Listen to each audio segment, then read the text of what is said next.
Consider the following situation.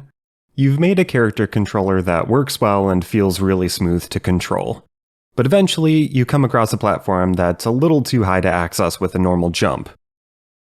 Sure, it'd be nice to have a ledge grab that could help you get up, but ledge grabs are really complicated to implement, right? Actually, not at all, especially if you're using Godot. Let me show you a super easy and pixel-perfect method for a ledge grab that I'm using in my upcoming game, Lost Resolve. We'll start with a stripped-down version of my character controller that features basic states like idle, run, jump, and fall. Then let's pull up our ledge grab animation so we can line everything up properly. The first thing we'll do is add a second collision shape to our character.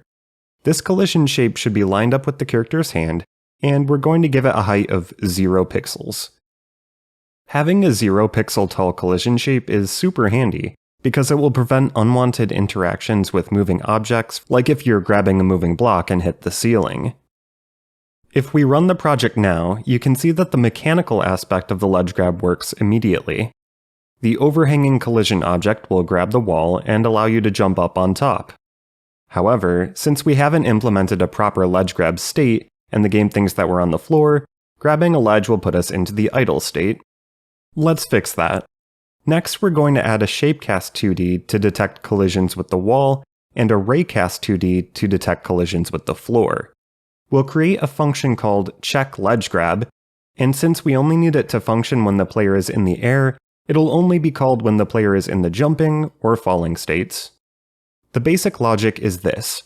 If the wall check Shapecast is colliding, and the floor check Raycast is not colliding, and our Y velocity is 0, we will enter the ledge grab state. Note that we have to use a raycast to make sure that we're not on the floor, because Godot's isOnFloor method will include collisions with our ledge grab collider. For the ledge grab state, we'll simply change the animation to ledge grab, and make sure that the game handles our jump input so we can get out of the state.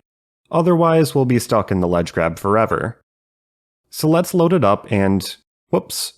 The game is still setting our state to idle because it considers us to be on the floor, so entering the ledge grab is currently not working. To fix this, I'll make sure that the ledge grab check happens before the logic for setting the game's idle and run states. And further, I'll make sure we don't enter those states at all if we're already in the ledge grab state. With this done, the ledge grab should now work as intended. And sure enough, the state is changed and the animation displays properly. However, you'll notice that the sprite can still be flipped when in the ledge grab, so let's go ahead and exclude the ledge grab state from that logic as well. At this point, the foundation of the mechanic is done, but there's still a few unintended interactions to account for. First, the ledge grab collision shape is always enabled, which technically widens our collision shape and causes some undesired collisions with walls. To fix this, I'll add one more shapecast above the collider called topCheck.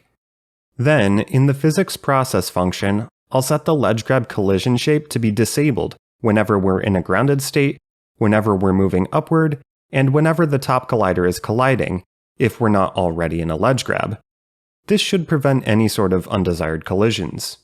Next, we have to account for if the player is doing some precise and unexpected inputs. If you happen to switch directions just as you're entering the ledge grab, you'll enter the grab facing the wrong way, and maintain a slight x velocity moving away from the wall. Since we're not applying gravity during the ledge grab state, this will cause you to slowly float away from the wall forever. To fix this bug, we can make the ledge grab state set our character's x velocity to 0 to prevent them from floating away. To fix the unwanted animation flip, we'll get our wall check collider's collision normal to check which side the wall is on. Note that you need to provide an index for this method, so we'll enter 0 to access the first collider in the array. If the collider is on our right side, we'll make sure our animated sprite's horizontal flip is set to false, and vice versa. Perfect.